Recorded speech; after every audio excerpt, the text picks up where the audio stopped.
ভালো সরকার আসে, সবার চাহিদা মতো সবার আশা আকাঙ্ক্ষার প্রতিফলন ঘটে, সঠিক নির্বাচন হোক, এটাই চাই। এবার আমার প্রথম ভোটার হয়েছি, প্রথমবার ভোট দিব, দেশকে ভালো একটা পর্যায়ে দেখতে চাচ্ছি, এই জন্য এবার ভোট দেওয়ার ইচ্ছা আছে। অন্যবারের মতো জানি এরকম কোনো অকারেন্স না ঘটে যে আমার নিজের ভোট অন্য কেউ দিই, নিজের ভোটটা দিতে পারি।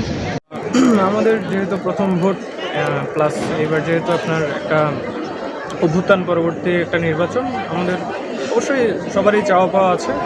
সেদিক থেকে হচ্ছে আমরা অবশ্যই চাইবো যে যেই মানুষটা আমার জেলায় পরিবর্তন আনতে পারবে, আমার মহানগরে পরিবর্তন আনবে, আমার শহরে পরিবর্তন আনবে, তিনিই যেন হচ্ছে জনগণের ম্যান্ডেট নিয়ে নির্বাচিত হন এবং কাজবাজ করেন। আর অন্যান্য বিষয়ের দিকে দেখতে গেলে আমরা অবশ্যই চাইবো যে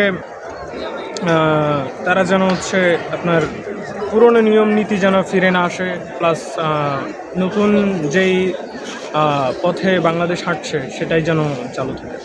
নতুন ভোটার আর পুরাতন ভোটার আমাদের সবার জন্যই হচ্ছে এই ভোটটা, এই নির্বাচনটা খুবই গুরুত্বপূর্ণ। কজ এর আগে যে আমরা ভোট, যারা পুরাতন ভোটার ছিল তারাও সুষ্ঠুভাবে ভোট দিতে পারেনি, নিজের ভোটটা দিতে পারেনি।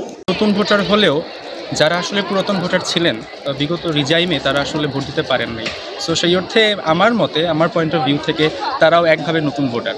সো আমরা সবাই নতুন ভোটার, কেননা আমরা সবাই আসলে এই বর্তমান ইন্টারিম গভর্নমেন্টের আওতার মধ্যে আমরা নতুন করে সুন্দর সুষ্ঠু পরিবেশের মধ্য দিয়ে ভোট দিয়ে আমরা আমাদের যোগ্য প্রার্থীকে নির্বাচিত করতে পারবো। এবং আমরা প্রত্যেকে যেইভাবে স্বপ্ন দেখি, যেই বাংলাদেশের স্বপ্ন দেখি, সেই স্বপ্নের সাথে মিল রেখে আমরা যদি আমাদের প্রয়োজন অনুযায়ী এবং আমাদের হচ্ছে মনের মতো সরকার গঠন করতে পারি, আমি মনে করি সেটা হবে আমাদের এই প্রজন্মের জন্য সবথেকে বড় পাওয়া। আমরা বাংলাদেশের জন্মের পর থেকেই প্রচুর সংখ্যক বাংলাদেশের শিক্ষিত জনগণ যারা হচ্ছে বিদেশে পাড়ি জমিয়েছে শ্রমিক হিসেবে কাজ করার জন্য, এবং একই সাথে বাংলাদেশে তারা কাজ করার সুযোগ পায়নি। সো যেটা আমরা চাচ্ছি সেটা হচ্ছে গিয়ে সবার প্রত্যেকের জেলায় কাজ করার সুযোগ পাক, কর্মসংস্থানের সুযোগ তৈরি হোক।